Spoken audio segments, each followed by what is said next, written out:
Lily, c'est vrai. Oui, son petit peut-être né. Bonjour, grand-père, je suis levée. Bonjour, ma petite Heidi. Il est né, son bébé? Non, pas encore. Et tu sais, je ne crois pas que cela soit pour aujourd'hui. Ah, mais pourtant hier tu m'as dit c'est pour demain, donc c'est aujourd'hui. Eh oui, mais je t'ai dit peut-être. Parfois, il arrive qu'il y ait un peu de retard, voilà tout. Oh. J'ai bien hâte de le voir, ton petit bébé, tu sais, Lily.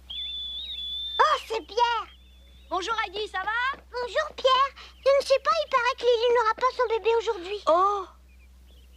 Bon, on y va? Je suis très déçue, pas toi, Pierre?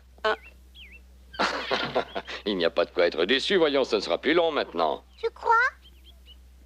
Oh, j'y pense. Il est arrivé une lettre pour vous.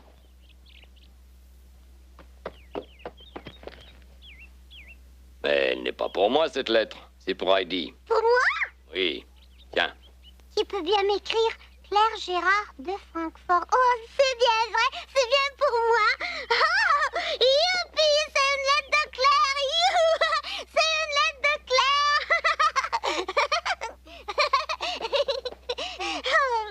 Eh bien, vous en faites une tête tous les deux. Bah alors, tu la lis ta lettre? Même que j'y vais tout de suite. Oh, Heidi! Viens vite! On va être en retard pour monter au pâturage. Vas-y tout seul, je vais rester ici aujourd'hui. Oh, pourquoi? Ben, parce qu'il faut que je lise ma lettre. Oh! Alors, salut!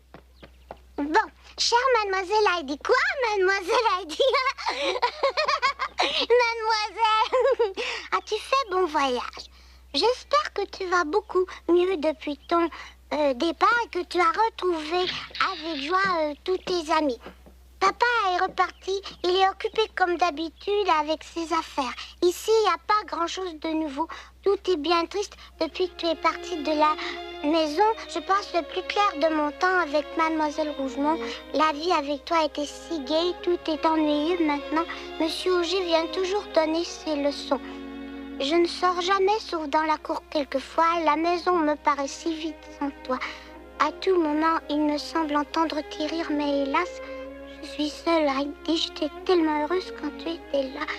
Et toi, que deviens-tu? Que fais-tu? Est-ce que tu pars toujours en promenade, en montagne avec Hercule, Pierre et les chèvres? Comme c'est triste, ma pauvre Claire. Heidi, viens manger. Mais qu'est-ce que tu as? Claire me dit comme elle s'ennuie depuis que je suis partie. Elle aimerait venir dans les Alpes pour me rendre visite. Fais voir. Ainsi, tu crois qu'elle veut venir te voir ici? Oui, moi je crois que ça lui ferait le plus grand bien si elle venait passer quelques mois parmi nous. Qu'est-ce que tu en dis, grand-père, hein? Tu as sans doute raison. Rien ne vaut l'air des montagnes. Tout y est si calme, c'est tout à fait ce qu'il lui faudrait. Je suis persuadé qu'elle se rétablirait très rapidement ici. Mais alors, grand-père, je peux lui écrire tout de suite pour lui dire qu'on l'attend tous les deux? Eh bien... Et si tu veux. Oui, youpi. Et moi, j'ai hâte de te voir. On t'attend. Viens vite. Heidi. Ça y est, grand-père. Hein? Tu as déjà fini ta lettre? Oui, écoute. Ma chère Claire, j'ai bien reçu ta lettre. Depuis mon retour, je vais beaucoup mieux. On s'amuse comme des fous, Hercule et moi. J'ai si hâte de te voir. On t'attend. Viens vite, Heidi. Bah, tu as terminé? Ah ouais? Qu'est-ce qu'il y a de si drôle? Rien. Et tu ne trouves pas que c'est un peu court? Quoi, un peu court? Grand-père dit, est-ce que je peux aller voir grand-mère? Pourquoi donc? Eh bien, je viens de penser à quelque chose. Tu sais, il y a un livre de psaumes que grand-mère aime beaucoup. Ça lui ferait plaisir si je lui faisais la lecture. Bon, veux-tu que j'aille avec toi? Ouais? Il y a sûrement des réparations à faire chez elle avant que le vent d'automne ne fasse des ravages. Oui, puis comme t'es gentil.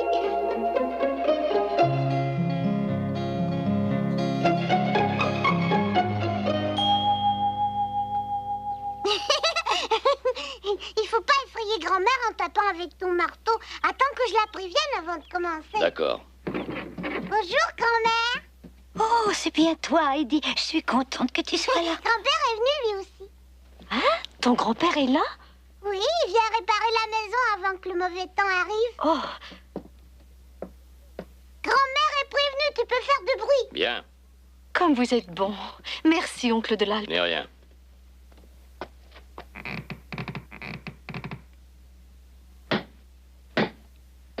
Oh, c'est bien charitable de sa part. Heidi! Mais qu'est-ce que tu es en train de faire? Dis-moi.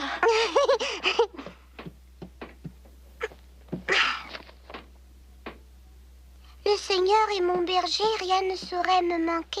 Le Seigneur est mon berger, je ne manque de rien.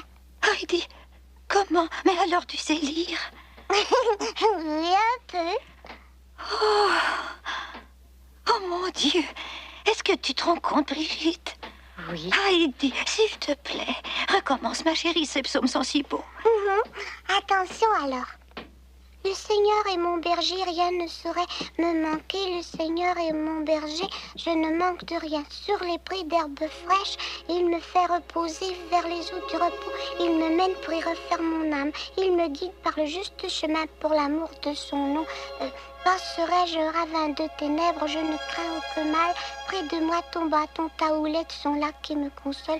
Devant moi, tu apprêtes une table face à mes adversaires, d'une onction qui me parfume la tête et ma coupe déborde. Grâce et bonheur m'accompagnent tous les jours de ma vie. Ma demeure est la maison du Seigneur en la longueur des jours. Grâce et bonheur m'accompagnent tous les jours de ma vie. Ma demeure est la maison du Seigneur en la longueur des jours. Oh, petite, fais-moi plaisir et recommence une fois de plus, veux-tu? Le Seigneur est mon berger, rien ne saurait me manquer. Le Seigneur est mon berger, je ne manque de rien. Sur les prés d'herbes fraîches, il me fait reposer. Vers les eaux du repos, il me mène pour y refaire mon âme. Grâce et bonheur m'accompagnent tous les jours de ma vie. Ma demeure est la maison du Seigneur en la longueur des jours.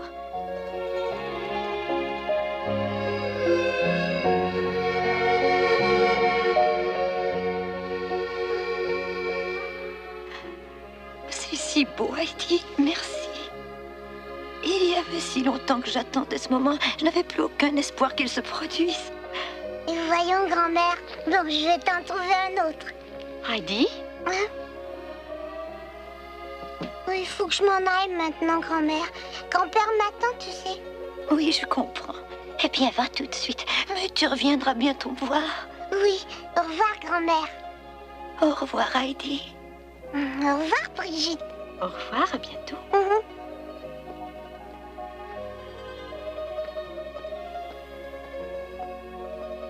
Le Seigneur est mon berger, je ne manque de rien. Vers les eaux du repos, il me mène pour y refaire mon âme. Grâce et bonheur m'accompagnent tous les jours de ma vie. Ma demeure est la maison du Seigneur en la longueur des jours.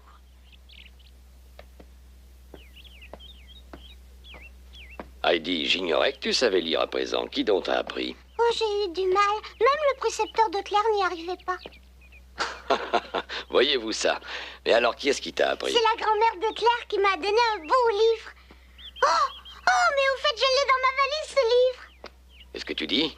Mais le livre que grand-maman m'a donné, tu verras, c'est plein de belles histoires de beaux contes là-dedans. Puis il y a des images à chaque page. Ah bon, c'est dans ce livre que tu as appris à lire alors? Mais oui, même si je l'ai déjà lu, ça me donne envie de le relire. Excellente idée.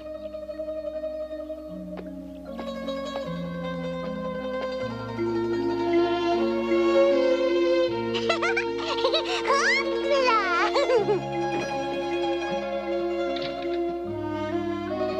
Ça y est, je l'ai.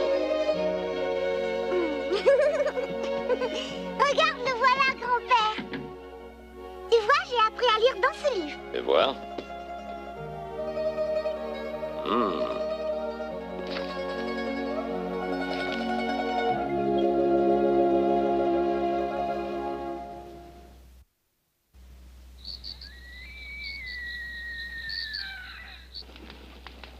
Là, ça ira très bien. Tiens, voilà une enveloppe pour ta lettre. Merci. Et l'adresse alors? Hein? Tiens. Oh, mais il y a un drôle de mot ici. Qu'est-ce que c'est, grand-père, un déserteur? Un déserteur? Eh bien, c'est quelqu'un qui prend la fuite, qui veut se sauver. Ah, Ah bon? Alors les 3 déserteurs s'approchèrent.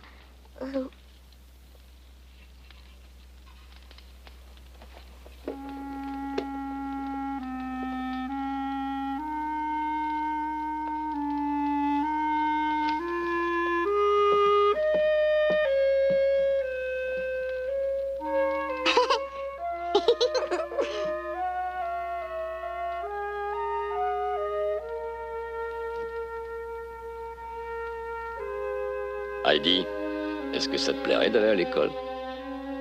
Hein? Tu disais, grand-père? Rien. J'avais cru. Heidi, il est l'heure d'aller te coucher. Tu auras tout le temps de lire demain. Je l'ai presque fini.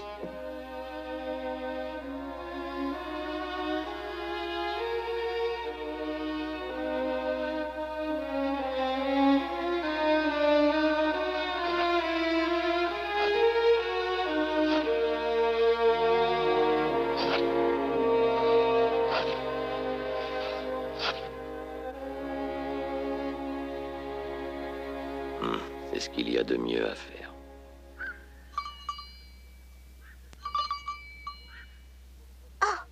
Pierre, pourvu que Lily ne donne pas naissance à son petit pendant qu'on est ici. Je sais bien que ton grand-père a dit que c'était pas encore pour aujourd'hui. Oui, je sais, mais si ça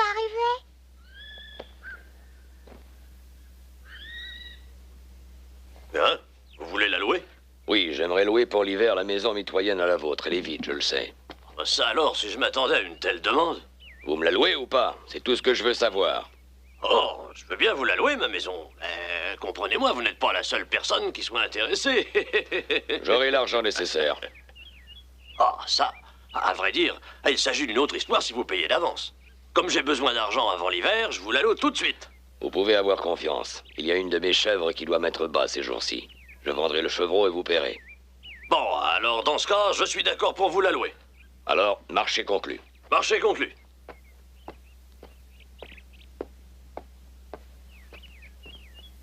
Ah, je me demande ce qu'il a en tête.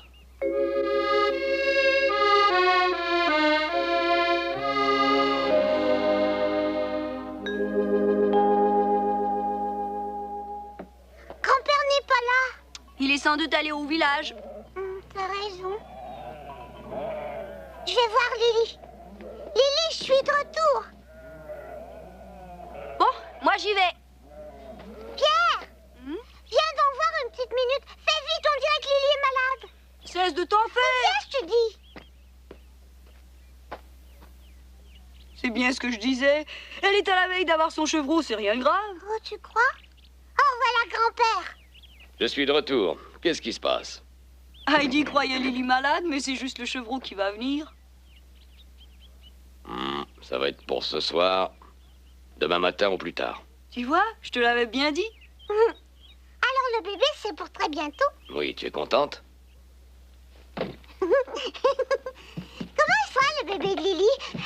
Blanc, noir, peut-être les deux? Mâle, femelle? Si c'est une chèvre, je la nourrirai avec de la bonne herbe épaisse comme je l'ai fait pour Blanchette. Surtout, il faut qu'elle profite, sinon grand-père serait obligé de la vendre. Quelle horreur! Mais dis-moi, grand-père.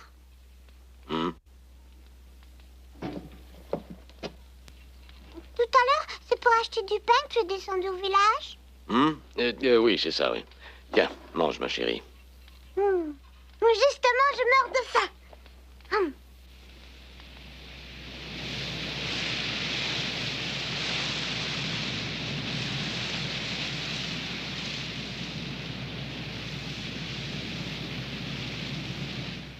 Et alors, Lily?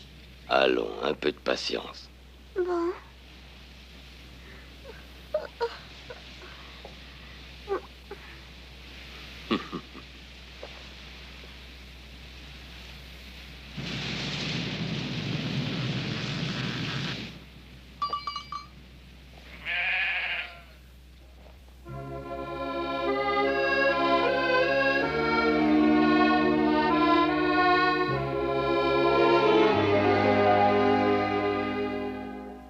Lily, peut-être qu'elle a eu son chevreau?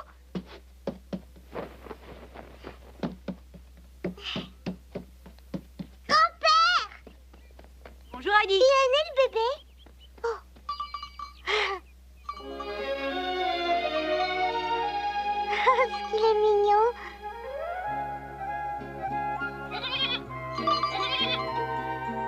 Mais qu'est-ce qu'il essaie de faire? Il tente de se mettre sur ses pattes. Déjà?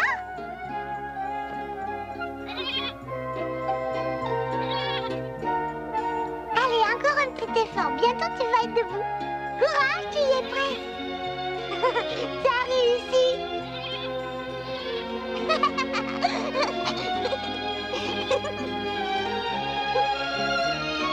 Youhou, que je suis contente. Fais bien attention de ne pas retomber. Hein.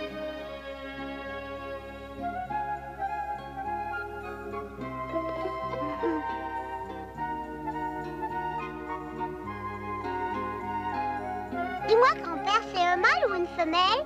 C'est une femelle. Ah bah tant mieux, au moins elle sera pas vendue, je suis contente. Si je veux pas être trop en retard, je dois partir. Tu viens, Heidi? Sois gentil, vas-y tout seul, moi je reste avec la chevrette, faut que je m'occupe d'elle. Oh, j'en étais sûre que tu viendrais pas. Et comment est-ce qu'on va pouvoir l'appeler, la petite chevrette? Faut qu'on trouve un nom pour le petit? Pitchounette, c'est joli? Oh non, il faut dire que ça ferait pas sérieux quand elle sera grande. Grand-père, que dirais-tu de Kiki? C'est mignon. Et toi, tu me dis rien, ça ne va pas, qu'est-ce qu'il y a? Heidi, c'est inutile de chercher, je ne pourrai sûrement pas la garder. Oh, mais pourquoi? Parce que je vais être obligé de la vendre, ma chérie. Écoute, laisse-moi t'expliquer. J'ai décidé de t'envoyer à l'école du village cet hiver. Il va donc falloir que nous descendions habiter à Dorfli. Mais voyons, grand-père. Alors, c'est simple. En vendant la chevrette, je pourrai payer le loyer de la maison. Mais dans ce cas, je n'irai pas à l'école. Ne compte pas sur moi. Voyons, Heidi, essaie de comprendre, ma chérie. Tes études aussi ont de l'importance, autant que le reste. Et puis, je suis sûr que tu te plairais beaucoup à l'école du village. Oui, peut-être, mais je veux qu'on garde Kiki. Mais il n'y a pas qu'elle au monde. Tu en auras bien d'autres chevrettes, sans compter que tu pourras voir Kiki tous les jours puisque je vais la vendre au village. Grand-père, je t'en prie. Ça suffit, ma décision est prise. Allons, sois raisonnable.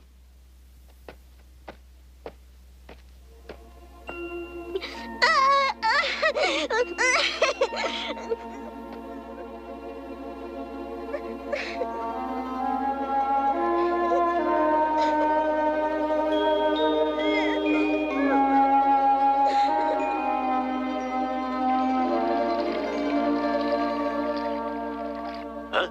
Comment dites-vous? Répétez voir. Il y a un petit contretemps, c'est pourquoi je vous demande d'attendre un peu. Pourquoi? Votre chevreau n'est pas encore né? Si, mais j'ai des raisons personnelles de le garder. Soyez sans crainte, je vous paierai dès cet hiver. Voyez-vous, mes sculptures se vendent bien et me rapportent assez d'argent. Je ne vous demande pas grand-chose, juste un délai. Mais monsieur, moi c'est maintenant que j'ai besoin d'argent. J'ai des réparations à faire dans cette maison. Des réparations? Mais je peux les faire, moi, je m'y connais, vous savez. Non, vous perdez votre temps. Inutile de discuter davantage. Eh oui, il me faut cet argent maintenant, c'est tout. Vous êtes une vraie tête de mule. Qui, moi? Vous me traitez de tête de mule? Parfaitement, vous êtes une vraie tête de mule. Espèce de malappris! Oh, et puis que le diable vous emporte. Votre bicoque, vous pouvez vous la garder.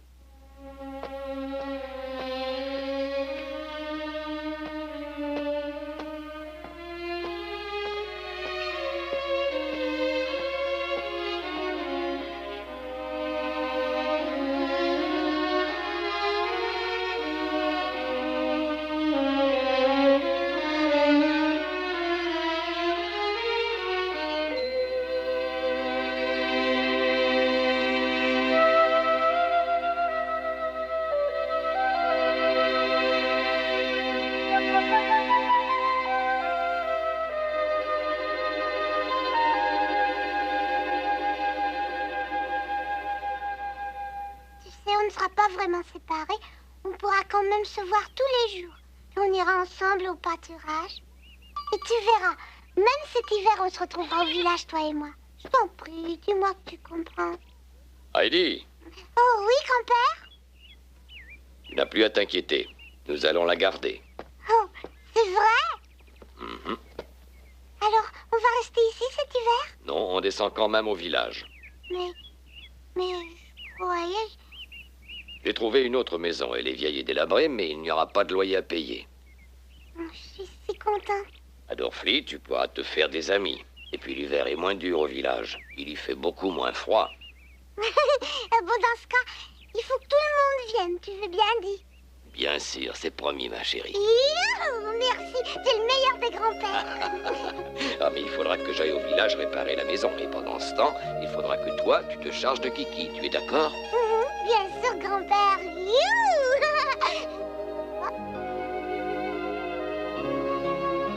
Viens, il faut pas avoir peur, viens. Allez, suis-moi. Oh, t'en fais une fête. Si tu veux grandir, apprends à te tenir sur tes pattes. Heidi rayonnait de bonheur. Au prix de quel sacrifice son grand-père ne venait-il pas de lui démontrer une fois de plus combien il l'aimait? Bientôt, l'automne allait parer les Alpes de ses couleurs féeriques.